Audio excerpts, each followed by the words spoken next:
The Iraqi dinar has long been a symbol of both hope and frustration for the people of Iraq. Once considered a strong regional currency, it has suffered decades of devaluation due to wars, sanctions, corruption, and political instability. Today, the exchange rate sits at roughly 1 IQD equal to $0.0008 USD, or about 1,250 IQD to $1. This weakness has shaped daily life in profound ways. Imported goods such as cars, electronics, and even some food items are priced beyond the reach of many households.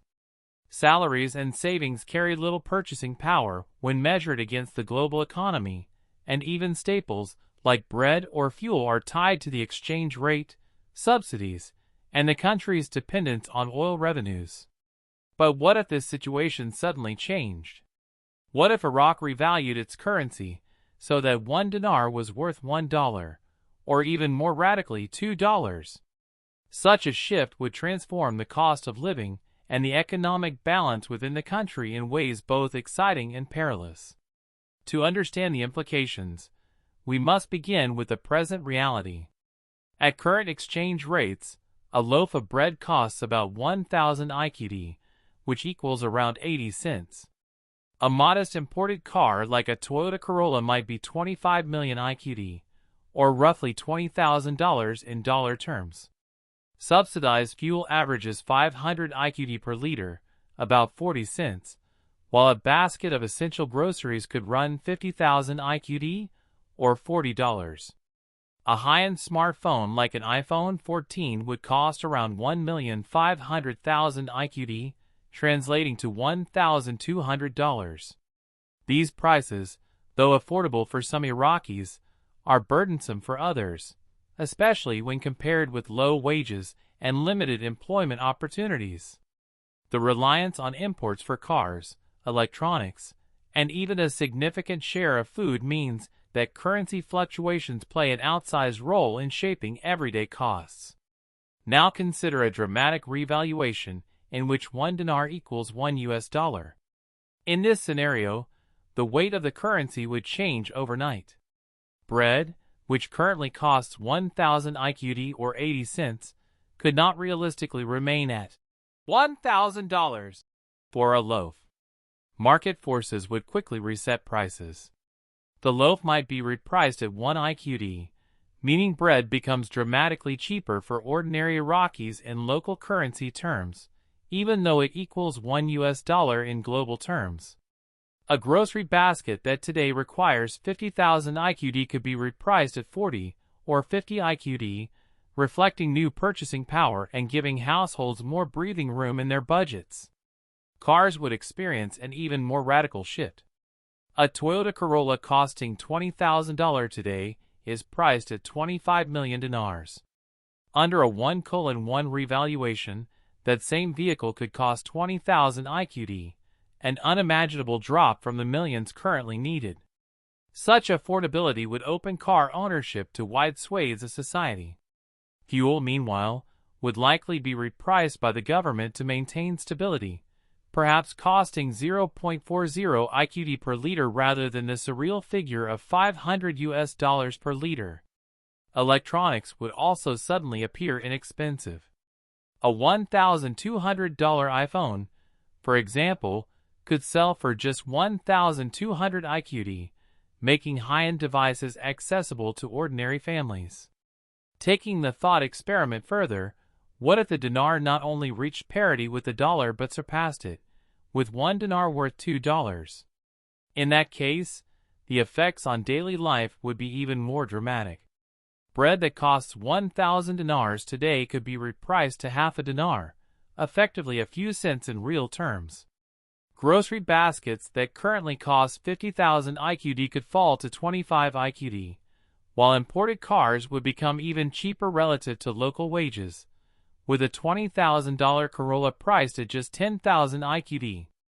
Fuel might drop to a fraction of a dinar per liter, perhaps 0.20 to 0.25 IQD, making driving extraordinarily cheap. Electronics would follow the same path, with a $1,200 iPhone priced at only 600 IQD. For many Iraqis, such a shift would mean overnight access to goods and services that were previously out of reach, transforming lifestyles and expanding horizons. Yet, both scenarios come with complications. Inflation is one of the biggest risks. While the dinar's new value would increase purchasing power, sellers might exploit the confusion by keeping prices high in nominal terms, effectively neutralizing some of the benefits. Local producers would face another challenge. Iraq imports much of its food and manufactured goods, so a stronger dinar would make imports cheaper, delighting consumers.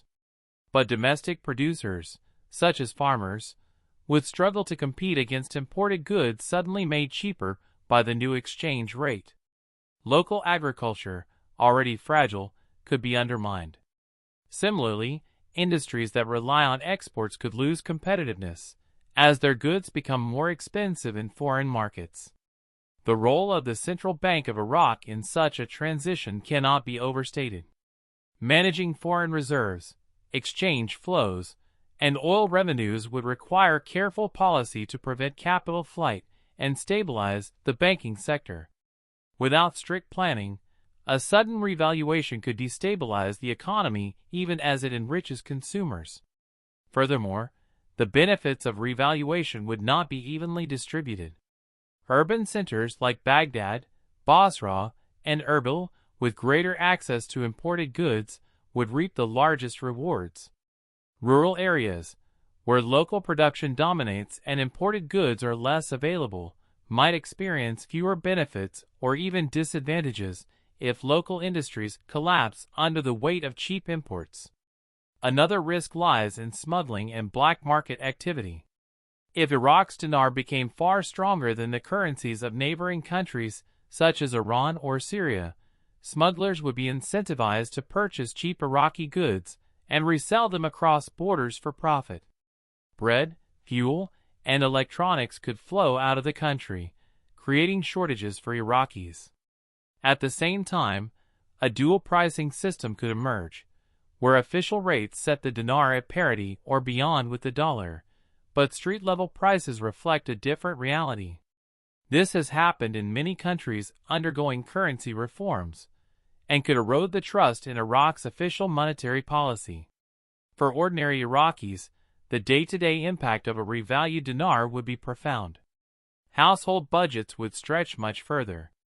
Families could buy cars, upgrade homes with appliances, and afford international travel with far greater ease. Savings accounts would suddenly multiply in real value, giving financial security to many who have struggled under a weak dinar. Young Iraqis, especially in urban areas, would gain access to technology and consumer goods that connect them more directly to the global economy. But such optimism must be tempered with caution. A stronger dinar would also mean greater competition for local businesses, potential inflationary pressures, and the risk of shortages driven by smuggling. Ultimately, the idea of a revalued dinar at $1 or even $2 represents a double-edged sword. On one hand, it could transform Iraq into one of the strongest consumer markets in the region, empowering citizens with unprecedented purchasing power. On the other hand, it could destabilize domestic production, fuel inflation, and invite economic distortions that harm long-term stability.